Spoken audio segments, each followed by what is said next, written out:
ije muri nzibira burya bayiriye ambush. Baravuga ko abantu bagera ku 100 abantu bagera ku 40 abasirikare basize ubuzima. Reka ndabasomere ngaha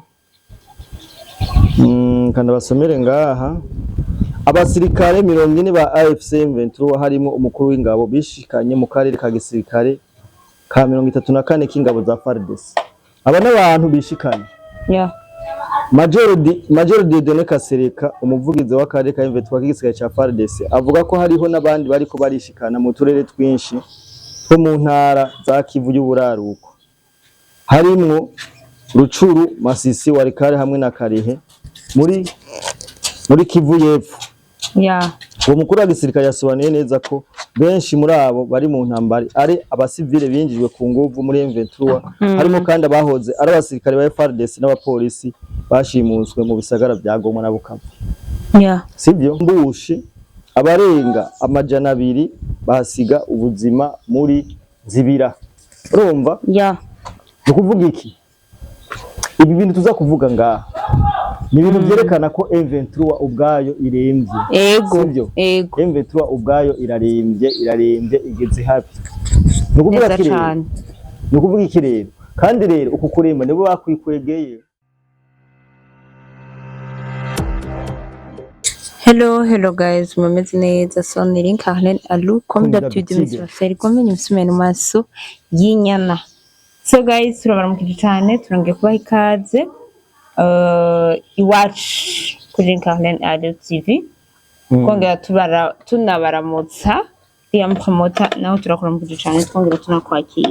Yes, reka ndamutse abantu bose badukurikirana abari mu Burundi hanze Burundi turabaye mwaramutse namwiriwe biravana umwe wese naho aherereye soma neza iramu promoter utarakora subscribe na like kugira ngo ibintu bibandanye kumera neza cyane. Today is another day, another blessing, another beautiful day. Numvuze another blessing nuko twama twagiriwe ubu abo munyambajije ngo kwereka ko ngo another blessing nuko twama twagiriwe ubu tukavyukana imiheza giti. No munsi ushobora kuba ndi mu buntu bw'Imana na cyane kandi mpemu yera yavyukanye nanje neza gose basanga nciye mu bihe byiza cyane. Bituma twamatovuga ati another blessing.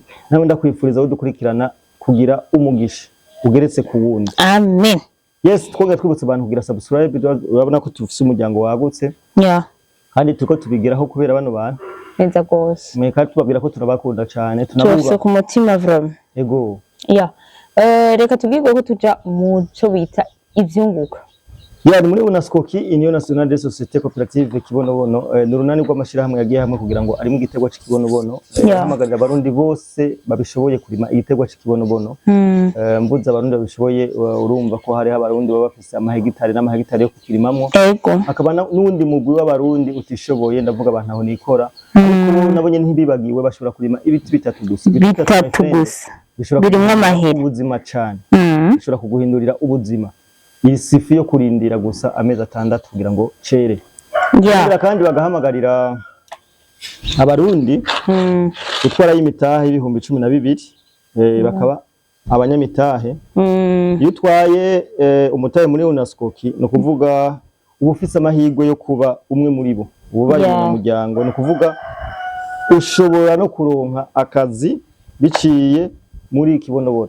Ndabivuga kubera ko ndabifitiye ubuhamya abantu bamaze kuronka akazi. Nabonye akandi kantu gashasha bagize aru reka ndakabwira abantu ndakabasomere abakristo muri eglise ni muco zawumva ngo zoom nawe rero ko tuzanira ukazoominga kavuga ngo gutangura ivyigwa byo kugendesha imodoka n'amategeko y'ibarabara. Urunani rw'amasosiyete cooperative Kibonobono UNASCOKI ruhurikiyemwe abarimyi b'igitegwa cy'ikibonobono ruramenyesheje abiyandikishije kugira bazokurikirane inyigisho zijanye n'amategeko y'ibarabara hamwe no kugendesha imodoka zitangwa n'ubwo runani ko izo nyigisho zizotangura kuva ku munsi wa mbere igenekerezo ya 27 ukw'icumi mu 2025. Inyigisho zose zirihwa amafaranga ibihumbi 200. Inyigisho zose ko umushoferi agendesha imodoka bimeze neza. Yifuza gutangura inyigisho ariha amafaranga ibihumbi 30 yo kwiga amategeko agenga ibarabara turondere kuri Bureau National de l'UNASCOKI iri mu Ngagara quartier industriel avenue de Loyuwa numero 39 cyangwa mutwandikire kuri 71 de Sawiti. Wow. 71 de Sawiti. None gashaho hari ikintu kibone tari kirakora. Ntaco tazokora noneho. Ntaco tazokora kabisa. Kiragerageza kugira ngo abarundi bose tuje mu mbona kazoza tumeze neza. Akazi bariko barakiriya akazi nabo gushikira. So biri nuko rero kumugwa building company nayo kumugwa building company turabajana kuri tele kugira ngo mubone aho ibikorwa twabitanguriye. Yego. Ni company shasha yaje kugira ngo yubakire amazu abantu. Baba barundi bari hanze y'u Burundi ndavuga diaspora mu diaspora shora kuzi no mu Burundi akeneye kubakisha inzu ntahandi ho kwitura atari kumugwa building company. Turabahuza n'abaengineer babishoboye bakakubakira inzu imeze neza cyane bakakoreka plan baje kukoreka plan inzu yabayiguha kujya nyene imeze kujya nyene imeze atana gasobo mutwandikire kwa kanimero kari ngaho tushobora kubahuza nabo. Tubibutse yuko uri mu ntara zitandukanye canke waba uri mu mahanga hose baragusangayo bivanye naho uguze ikibazo cyoco gushaka kubakiramwo inzu canke izindi zose ari hotel ari iki byose turabikora kabisa. So reka tuje mu kiganiro nyezina ari promoter kabisa. Ibyo nguka turahejeje kubikora muri Nzibira ubuhoho byadutse intambara yasubiye kuba intambara mbe icyo kintu ukitubwira kwiki? Jewe rero namanda bivuga imigwano muri Kongo ni imigwano iri kwirafata iyindi sura iyindi ntera uko bavuga. Ndiko ndavuga ubuce bumwe bavuze Nzibira mu minsi yari twara kuri biganiro tuvuga ati Nzibira ifiswe na Pardes ariko abantu bakwiye kumenya kubera kino ni Nzibira igumi garuka kubera ki Masisi igumi garuka kubera ki wari kari igumi garuka warungi igumi garuka. Ni kuvuga Kongo ni igihugu cagutse yaru kinini cyane. Umuji umwe ushobora kuba urimo nka Kigali. Sivyo? Umuji umwe birakubazona mu nyuruza ushobora kuba urimo na Kigali sivyo? No kuvuga ikirere bavuze Nzibira baba bavuze harashobora kugenda agace gato ugasanga Nzibira ni kintu kinini cyane rero hafi Rwanda rwose badusanga bariko bafata nk'akantu nk'agakumine kamwe M23 niko niri karaberamwe imigwano niwe yagize kurumva kubera ko ntibashobora kurasha fasirema baguma batera iki igere rya nyuma. Rero no munsi hazindutse imigwano ikomeye yaho FARDC isigaye ifise amakuru aho bitangarije. FARDC isigaye ifise amakuru y'ukuntu M23 ikoramwe operation.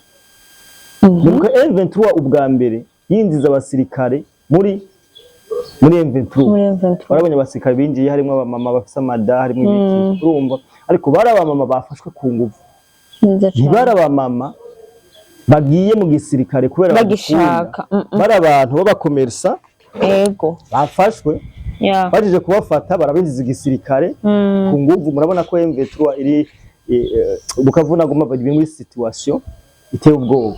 Rero iyo igihugu cyamaze gufata iyo inyeshamba zafashe igihugu nka kujya nta mwanya wo kwandika amatangazo ngo turakiniye ngo abasirikare binjira igisoda ngo turakiniye ngo ibiki no urumva bo bakubita itangazo bakavuga ati uno munsi dukeneye ugwaruka rwose duhurire ku kibuga cy'umupira iki niki kuri stade nini logica ajya kuri stade wisanga winjiye iki igisirikare neza cyane.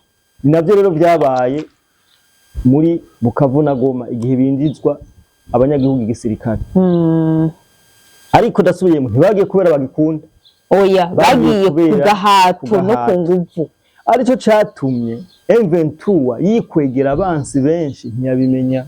Urumva burya ku munsi hishikana muri FARDC abantu bamanitse amaboko sibyo benshi cyane kandi abo babishikana abenshi nabatwawe ku nguvu. Abo benshi rero bishikana ntibatahura ideology ya M23 burya baracakunda igihugu cyabo ca Kongo. Hari guba muri situation ukavuga ati situation ngoma nayo mukunyene hako abantu bantwara ubuzima bwanjye kandi ayibemwe ukunyene mugabo ubonye ukuntu upunyoka uva aho hantu ukagenda. Nibe rero bituma FARDC kugeza isaha iba mu nyungu y'urugamba. Nukuvuga ubu M23 ibintu byose itegura urabonye ryari barasa ntuzenya uyu nanga kujya ambushe umuntu w'umutegetsi nkujya wo muri M23 sibyo hagati yabo baracana hagati yabo kugeza isaha baracana murabona ko Sultani Makenga aheruka gufunga abantu bose harimo na mwene wabo arafunga aba Bertrand aba Jamungu arafunga banani ninde Wiringoma ba Petit Frere hafunzwe abantu benshi abaziziki amatungo ubusuma ubusambanyi ibyo rero iyo umuntu mufunze musangira umwavanye kure agashira mu mutwe rero M23 mwimisi kuko n'abaje batarahemukirwa babona kumenga umwanya n'umwanya boshora nabo nyine ubwawo kumukirwa M23 rero mwimisi irageramiwe cyane kubera ko harabinjijwe mu gisirikare ku nguvu batabishaka baratoroka barishikana abandi bagifise connection hariya muri M23 bakigani urumva turi muri monde WhatsApp ikora turi muri monde telefone ikora ego kwibira rero umwene wabo yashoboye gutoroka kambwa ati bana burya babaga baza kuza guca ngaha nuko ikindi kintu gishobora kuba gikomeye ifare ko documentation ya FARDC isigaye iri muri M23 rero no munsi haje M23 ije muri nzibira burya bayiriye ambush baravuga ko abantu bagera ku 40 abantu bagera ku 40 abasirikare bahasize ubuzima reka ndabasomere